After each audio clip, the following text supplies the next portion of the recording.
Sensationelle Wende bei Donald Trump, dem US-Präsidenten. Er ermutigt die Ukraine, für den Sieg zu kämpfen. Er sagte die Unterstützung der NATO zu. Was das für dich zu bedeuten hat, diese neue Eskalation des Krieges in der Ukraine, das wollen wir uns einmal in diesem Video näher anschauen.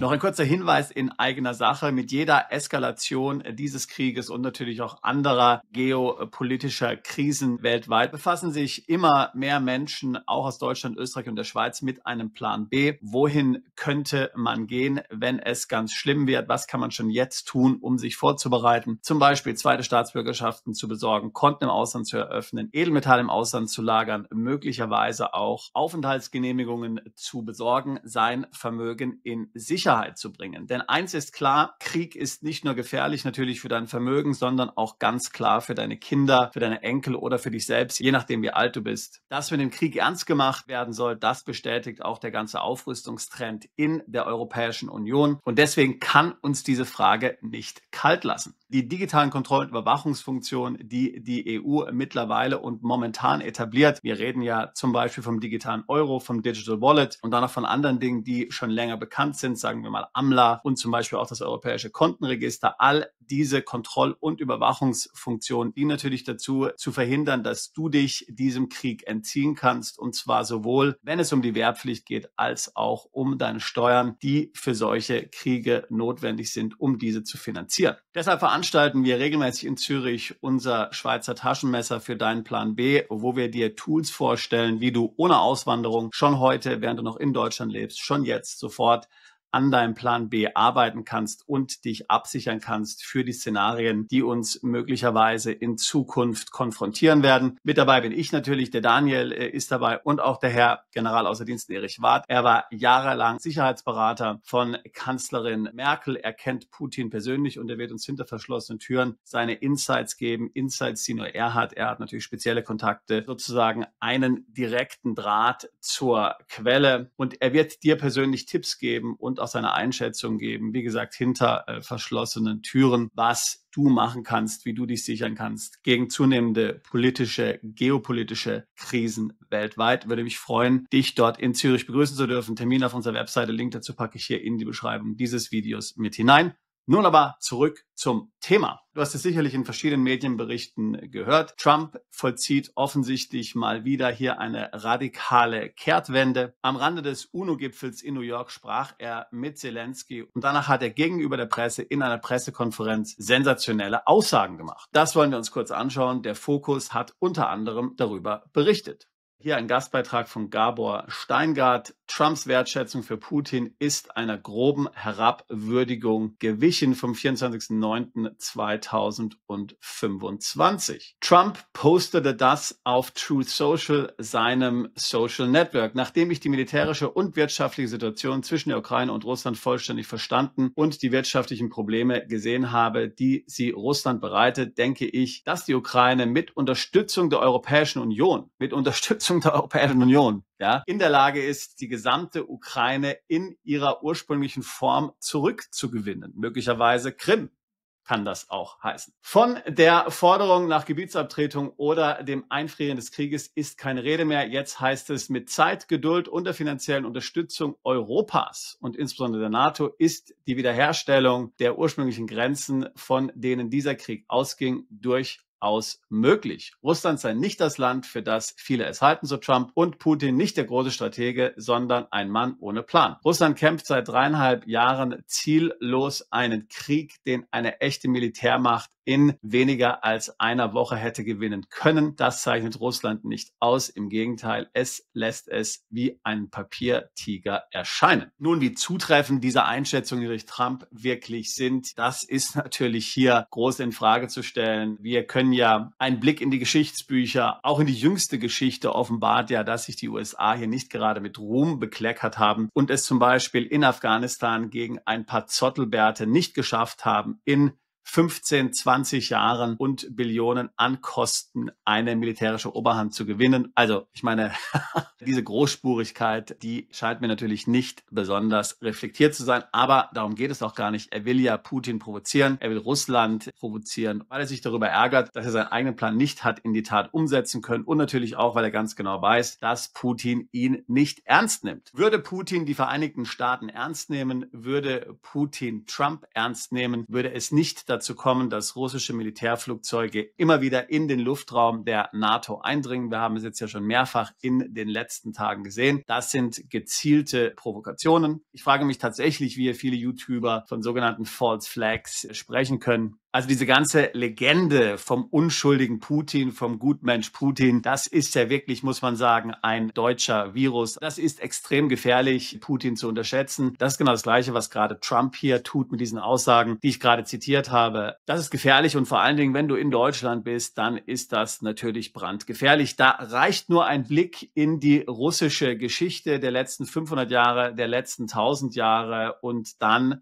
sollte dir eigentlich klar sein, dass mit den Russen nicht zu scherzen ist. Die Russen sind bis an den Pazifik vorgedrungen, das musst du einmal überlegen. Die haben gegen Japan gekämpft, denen hat ja zunächst Alaska gehört, bevor sie Alaska dann an die USA verkauft haben. Also die Russen sind extrem kriegerisch, extrem aggressiv und das waren sie in den letzten 500 Jahren auch. Natürlich waren sie nicht die einzigen, auch die Engländer haben sich extrem ausgebreitet in der Welt, das möchte ich gar nicht bestreiten. Wenn man die Geschichte betrachtet, dann haben die Russen schon immer ihre Nachbarn angegriffen, überfallen, grundlos einfach, weil sie entsprechende Gebiete erobern wollten und natürlich auch zum Teil aus Angst, erobert zu werden. Wenn wir zum Beispiel zurückgehen in das Jahr 1878, Berliner Kongress, da hatten die Russen dem Osmanischen Reich viele Verluste beigefügt. Das Osmanische Reich hat viele Schlachten, wichtige Schlachten gegen Russland verloren und musste dann wichtige Gebiete abtreten. Damals waren zum Beispiel auch die anderen Großmächte sehr besorgt über den Expansionsdrang Russlands.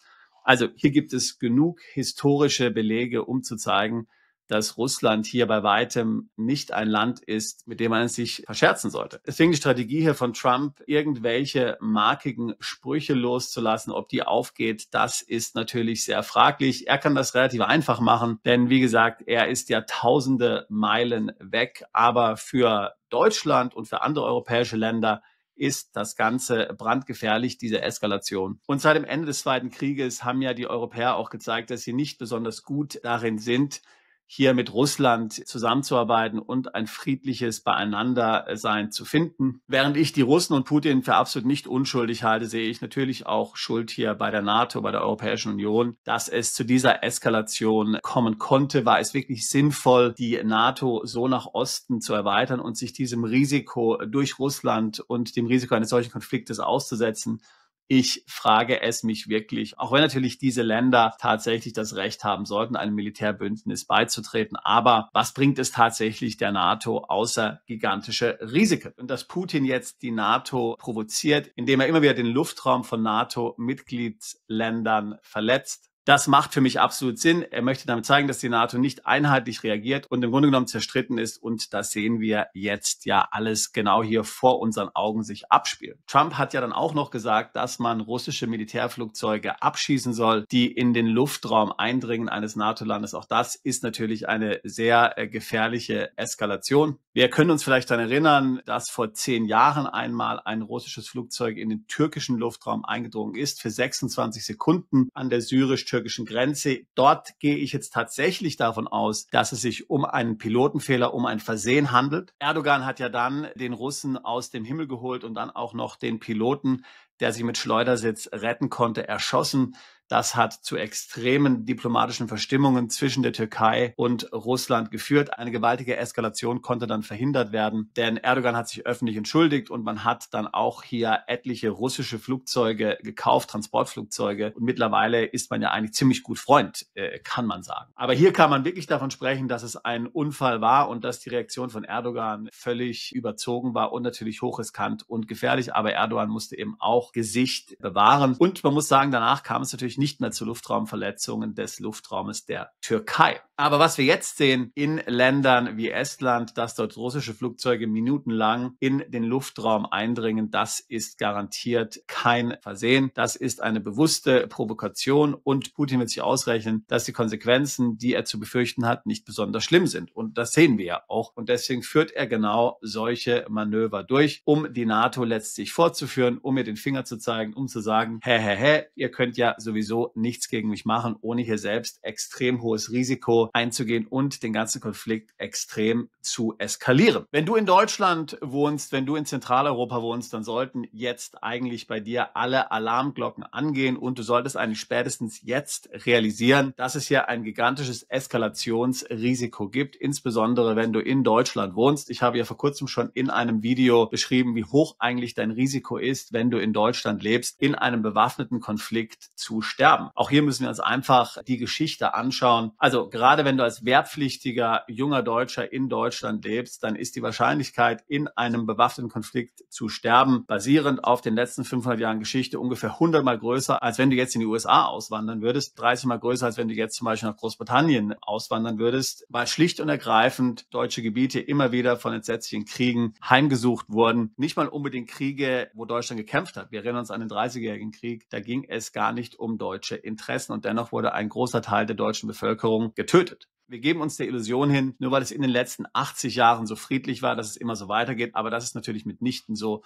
Du kannst davon ausgehen, dass auf jeden Fall ein Krieg kommt. Und wenn nicht jetzt mit der Ukraine, dann eben in ein paar Jahren ein anderer Krieg. Das heißt, du solltest dich konkret damit befassen, wie du dich dagegen absichern kannst. Ich hatte ja vorhin schon darüber gesprochen, wie die Europäische Union langsam einen digitalen Gulag errichtet und was das Ganze eigentlich damit zu tun hat mit dem Thema Krieg. Nun, lass mich hier nochmal einsteigen. Ich habe ja vor kurzem ein Video gemacht, wo ich beschrieben habe, wie zum Beispiel in Vietnam bereits Bankkonten nur noch betrieben werden können, wenn man diese mit einer digitalen ID verknüpft. Also jeder Vietnamese hat auf dem Handy eine App, da ist die digitale ID drin, die von der Regierung ausgestellt wird, also ein digitaler Personalausweis, ein digitaler Reisepass und nur wenn du bei deinem Konto diese ID verwendest, diese mit dem Konto verknüpfst, dann kannst du das Konto verwenden. Dort in Vietnam werden nun ungefähr 86 Millionen Konten geschlossen, weil diese Konten noch nicht mit einer digitalen ID verknüpft sind, beziehungsweise ich sollte nicht sagen, die werden geschlossen. Die werden einfach erstmal gesperrt und wenn sich dann der Eigentümer meldet, vermutlich können sie auch wieder aktiviert werden. Aber von 200 Millionen Konten, 86 Millionen Konten können nicht mehr verwendet werden.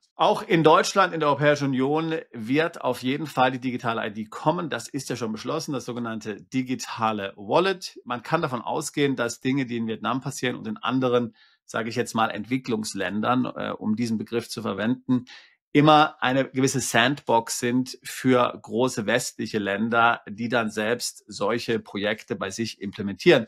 Das heißt, du kannst davon ausgehen, dass das, was in Vietnam passiert, auch in Deutschland, auch in der EU passieren wird. Irgendwann, sobald es das digitale Wallet gibt, und das ist ja nicht mehr weit weg, wirst du dann deine Bankkonten mit deiner digitalen ID verknüpfen müssen. Du sagst dir, okay, kein Problem, kann ich ja machen, wunderbar. Im Umkehrschluss bedeutet das natürlich, wenn die digitale ID abläuft oder nicht mehr gültig ist, hast du somit auch keinen Zugriff mehr auf dein Konto. Außer du hast eine andere digitale ID, welche du dann mit dem Konto verknüpfen kannst. Jetzt machen wir mal einen Sprung zum deutschen Passgesetz. Auch darüber hatte ich schon hier gesprochen. Das deutsche Passgesetz erlaubt es dem deutschen Staat, den deutschen Pass und deutsche Ausweisdokumente einzuziehen, zu entwerten bzw. nicht neu auszustellen, weil du deinen Bürgerpflichten nicht nachkommst und genauer gesagt deinen Bürgerpflichten beim Finanzamt, also Steuern zahlen und auch bei der Wehrpflicht. Also ich rede jetzt nicht von Steuerhinterziehung. Ja? Ich rede jetzt davon, du hast vielleicht einen Steuerbescheid bekommen und sagst, naja, diese Steuern will ich nicht zahlen oder ich kann sie nicht zahlen.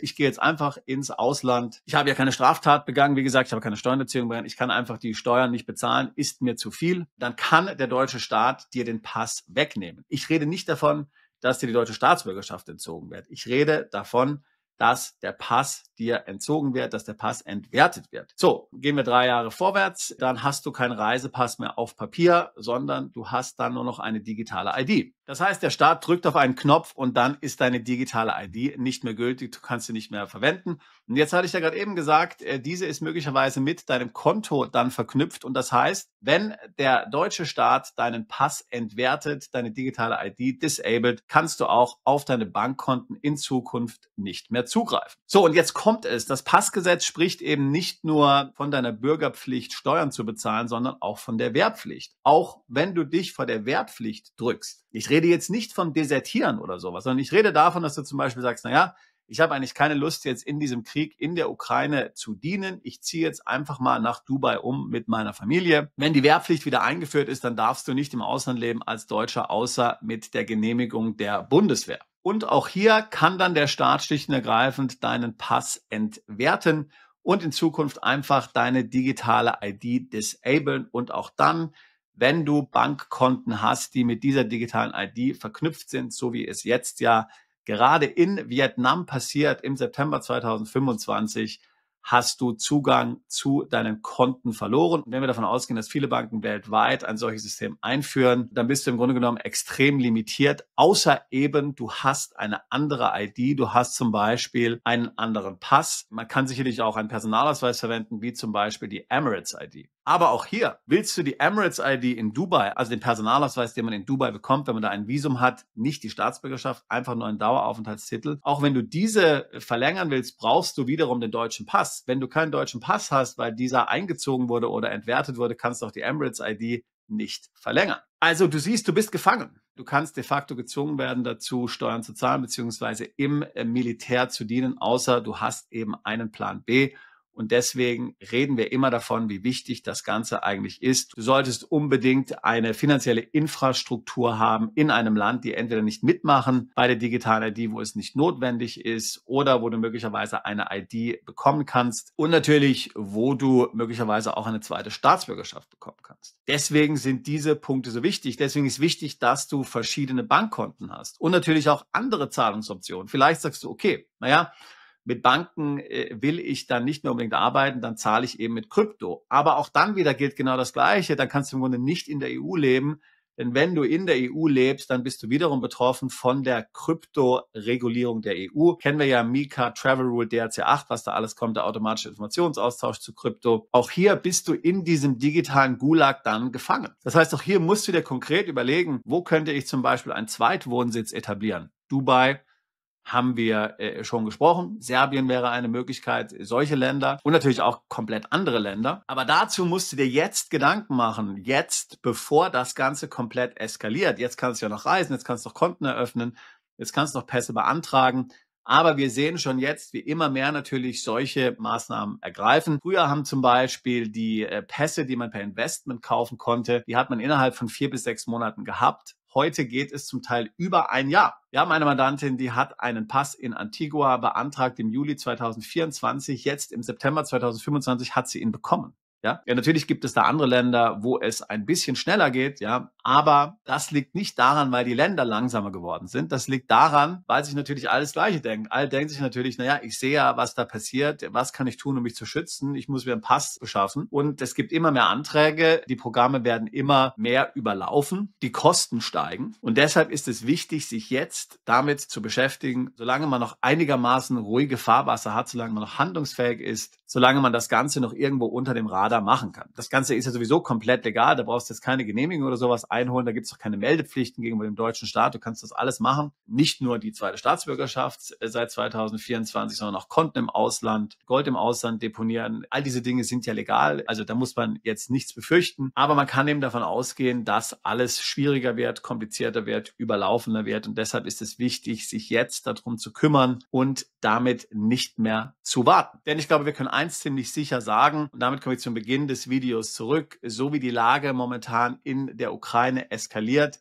bewegt sich Deutschland auf jeden Fall auf einen bewaffneten Konflikt zu mit Russland, mit der NATO. Es geht jetzt eigentlich nur noch um die Frage, wie lange sich dieser Konflikt noch verschieben lässt und wie der dann tatsächlich eintritt, das kann man nicht sagen. Ich kann mir nicht vorstellen, dass Putin jetzt Deutschland angreifen würde oder ein anderes großes NATO-Land. Er würde möglicherweise überhaupt nicht in großem Stil angreifen. Ich hatte ja schon mal in einem Video gesagt, man könnte sich vielleicht vorstellen, dass er mit ein paar hundert Mann zum Beispiel ein strategisch wichtiges Gebiet zum Beispiel im Baltikum einnimmt und dann wäre das ein weiteres Level der Provokation. Aber auch schon das, was wir jetzt sehen, müsste eigentlich bei jedem alle roten Alarmglocken im Kopf angehen lassen, dass wir uns hier wirklich auf eine gefährliche Situation hinzubewegen. Wenn das Themen sind, Plan B, Absicherung deines Vermögens, Absicherung deines Lebens und des Lebens deiner Kinder und Enkel, dann würde ich mich freuen, dich bei einem unserer Veranstaltungen, bei einem unserer Events, vielleicht in Zürich zu sehen. Ansonsten natürlich auch gerne ein Beratungsgespräch buchen. Link dazu packe ich hier in die Beschreibung dieses Videos mit hinein. Wir tun seit fast 20 Jahren nichts anderes, als uns genau mit solchen Themen zu befassen. Also Plan B,